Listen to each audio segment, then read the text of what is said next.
Okay, magandang umaga po sa inyong lahat mga minamahal ko mga kababayan. Sa araw pong ito ay pag-uusapan po natin. Ito pong naging topic natin itong mga nakarang araw. Tungkol po sa mga muklo. Ngayon, may iba tayong mga kababayan, ewan ko lang na mukhang hindi yata nauunawaan yung sinasabi natin. Yung mga sinasabihan po natin ng muklo, yun po yung mga Muslim na kumakampi sa mga Duterte, no? Kaya po natin sinasabihan silang muklo, no? Dahil unang-una, mga bobo sila, mga tanga, mga may pinag-aralang walang alam, no? Kasi kung may pinag-aralan talaga sila, dapat alam nilang tama't mali. Dapat hindi sila kumakampi sa magnanakaw o sa tunay na magnanakaw. Hindi sila kumakampi sa tunay na mandarambong. Hindi sila kumakampi sa tunay na bangag, 'di ba? Hindi sila kumakampi sa tunay na traidor o salot sa ating lipunan. Katulad po ng mga Duterte. Tingnan niyo naman. Wala silang ibang ginawa kundi magbanta o pagbantaan yung kung sino man. Yan ba ang tunay na Muslim na matapang? No. Kasi marami na po kung nakitang mga Muslim, kagaya ng mga nagrarally-rally dyan, lalong-lalo na yung isang binatilyo na may tipo sa ulo, na binugbog. Diba? Ang tapang-tapang pero nung binugbog siya, wala siyang nagawa. Diba? Bungi-bungi. Gusto lang gamitin yung salitang Muslim. Diba? Para sabihing matapang, pero pag binugbog naman ng mga Kristiyano, walang magawa. Luluhod. Ay nako, yun ang sinasabi natin. Pero hindi ko sinasabing lahat ng Muslim ay moklo. Natural, yung mga Muslim, yung mga Muslim na nakikipaglaban sa tama, siyempre, yan po ay ginagalang natin. Sila po ay nirerespeto natin bilang isang tapat at tunay at talagang alagad ni Allah na tunay na Muslim na kumakampi sa tama. Ngayon, may mga mukluho na nag-message you sa akin. At yung iba pa nga nagbabanta. No, ayun ang sinasabi natin. Kagaya na lamang po nito. Basahin nyo. Anong sinasabi niya diyan? 'Di ba? Tapos may pa-picture, nilagyan pa niya ng picture na kunyari ano siya, di ko alam kung MILF to o Abu Sayyaf yung uniform na ginamit niya. Kasi kung sundalo man to, hindi ganyan ang tunay na sundalo. 'Di ba? Ang sundalo pumapatay muna bago magbanta. Ang tunay na sundalo tumitira muna bago magsalita. 'Di ba? Ngayon, makababasa niyo naman dito sa ating screen yung mga pagbabanta nila. Ngayon, yaman na lang din naman na maraming gustong malaman kung nasaan ako at gustong makipagduelo sa akin. Hintay-hintay lang ng konti dahil nakita nyo naman, narinig nyo naman siguro na namumblema ang inyong lingkod dahil na isang lako nga yung aking baril, di ba? Wala tayong panglaban kasi, di ba, alam naman natin pag sinabing Muslim, di naman lahat patraidor tumira yung mga yan, kuyog. Okay lang sa akin kahit pa 1,000,000 na mga Muslim ang pumunta sa akin kontra lang sa isa.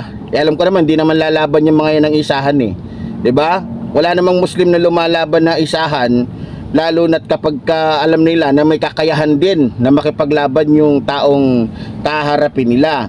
Ngayon, ang advice ko lang din doon sa mga nagbanta sa akin, doon lalong-lalo na doon sa mga muklo, tulungan nyo ako na mabawi ko o maano ko yung aking na isang lang armas, ano?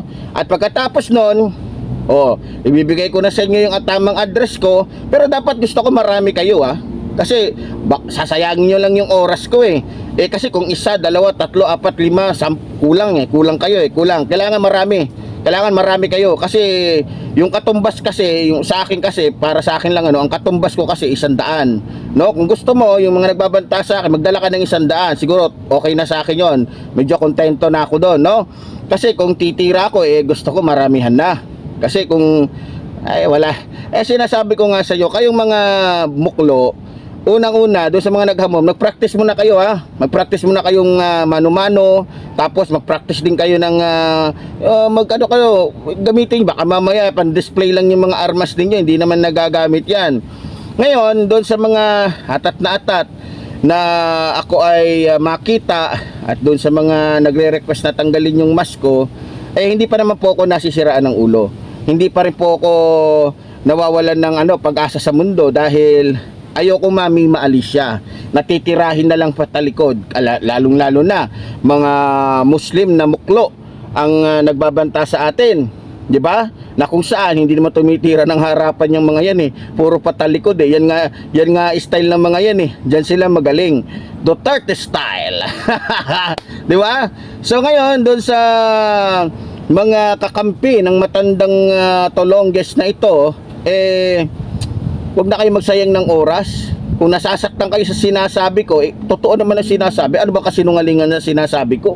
Talaga namang matapang lang kayo sa salita Matapang lang kayo pag marami kayo Pero kapag harapan na, mga duwag naman kayo.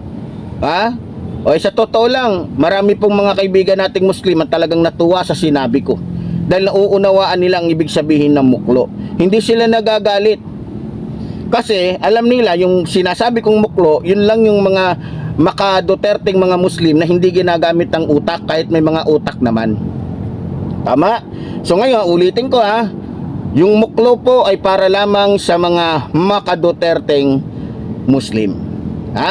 Pero yung mga Muslim na kumakampi sa ating mahal na Pangulo na gumagawa ng tama at nagbibigay ng kagalakan, kaginhawaan sa bansang ito, saludo po ako sa inyo. Kagaya po ni Carbonell, di ba? Muslim yan, pero galit yan sa mga maka-Duterteng Muslim, lalong-lalo na sa mga nagpapanggap na Muslim katulad ni Robin Tanga, na kung saan ginagamit lamang yung pagiging Muslim pero kain baboy. Di ba? Kain baboy pag walang nakatingin. Ang problema, hindi niya nakita nung dumampot siya ng barbecue, naka-video siya. Ayun lang. Di ba? So ngayon sa ating mga kababayan, alam nyo, tulad ng sinabi ko, nabanggit ko naman to, marami po tayong hinahangaan at tinuturing na bayaning mga Muslim. Diba? Kaya nga, salamat din doon nga po pala sa mga Muslim na nanonood at naintindihan nila. Sa katunayan, mayroon pa nga nag-message sa akin. Gusto niyang marinig kung ano yung message niya. Eto, pakinggan ninyong mabuti yung kanyang mensahe. Tama ka dyan, idol. Muslim din ako. Pero yan mga Muslim na yan na kumakampi kay Robin Padilla, mga bugok yan. Hindi yan tunay na mga Muslim. Mag-Muslim man na lang yan. Hindi yan mga totoong Muslim. Ang totoong Muslim may paninindigan at saka may pusong katotohanan. Doon sila sa gumagawa ng kabutihan. Hindi yan mga Muslim, mga terorist yan. Yan mga Muslim yan, lalo-lalong matanda na yan. Lalo-lalo lang ng matanda na yan, idol. Siguro terorist yan. Hindi yan Muslim. Ang mga Muslim, mga matitino, hindi yan Muslim. Sabihin mo na lang sa kanya, idol, kami ang magsuntukan o maggira. So yun, nakita ninyo, narinig ninyo, mga minamahal ko mga kababayan, kahit yung mga kababayan nating Muslim, galit sa mga maka-Duterteng Muslim, at sinasabi nga ng ating mga kapatid na tunay na Muslim na sumusunod sa aral ng Islam, yung mga yan, hindi yan mga tunay na Muslim, mga terorista. Hindi po nanggaling sa akin yun nanggaling po mismo yan sa kalahi ninyo. Salamat po kay Kagawad. O ngayon, doon sa mga atat na at di makapaghintay, mismo kasama na natin, salamat po sa pagkampi ng mga mabubuting Muslim sa akin. O ngayon, sa mga hindi makapaghintay, kayong mga Muslim, may naghahamon sa inyo.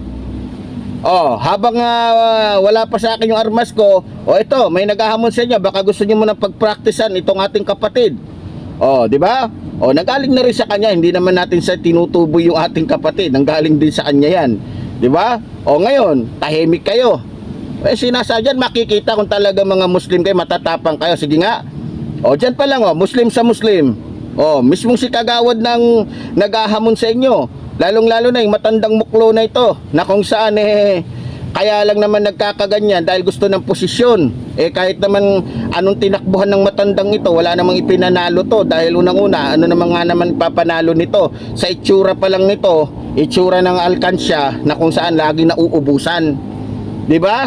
Ngayon sa muklong matanda na ito, pag pumunta dito sa akin yung mga, alam ko mga tao mo yung mga nagme-message sa akin, sumama ka. Kasi gusto kong bunutin isa-isa yung balahibo ng itlog mo. At gusto kong bilangin kung ilan na yung puti na balahibo na nasa itlog mo. Para kahit nang sa ganon, malaman ko din naman kung pumuputi ba talaga yung itlog o yung balahibo sa itlog ng mga muklo. Ngayon, tulad ng sinabi ko doon sa mga muklo, nagagalit sila dahil sinasabihan natin mga duwag sila. Totoo naman Marami kami kilala dyan na mga Muslim, hindi masalita, hindi nagbabanta, pero tumitira. Marami akong kilalang ganong Muslim, tahimik, napakabait, pero wag ka, nakakatakot pag nagalit. Pero yung mga nagme-message sa akin, nako, wag na lang tayo.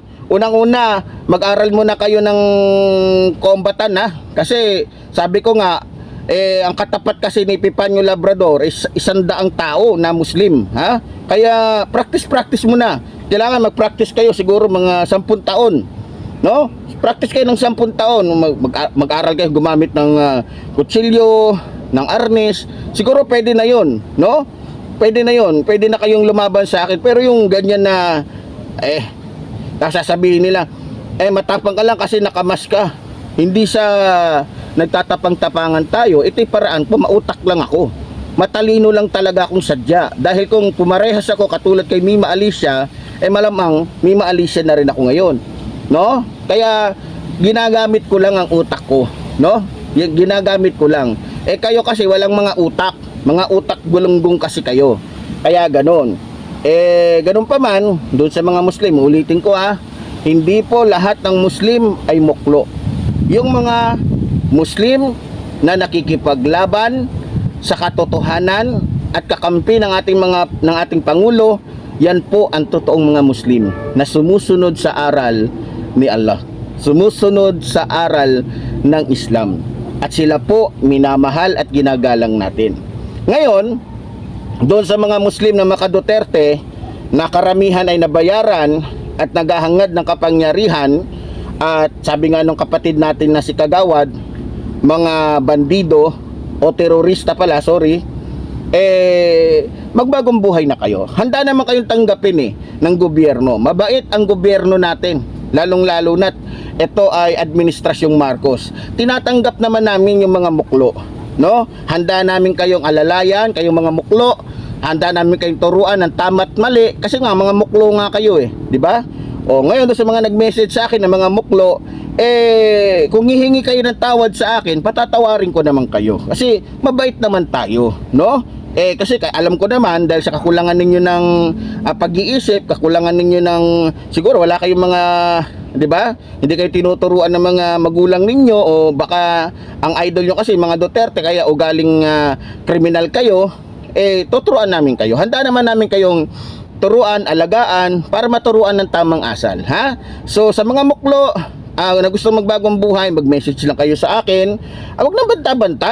Banta-banta, wala din naman yung banta-banta na yan. Marami na nagbanta sa akin, siguro hindi lang 10,000, pero lahat ng mga yun nung sinagot ko kinagat ko yung mga hamon nila. Ni isa man lamang walang nagpakita, ni Anino walang nagpakita. Meron pa nga commander ng isang MILF na naghamon sa akin, si Dado. Tingnan nyo na lang si Dado. Yan Scout Ranger pa yan.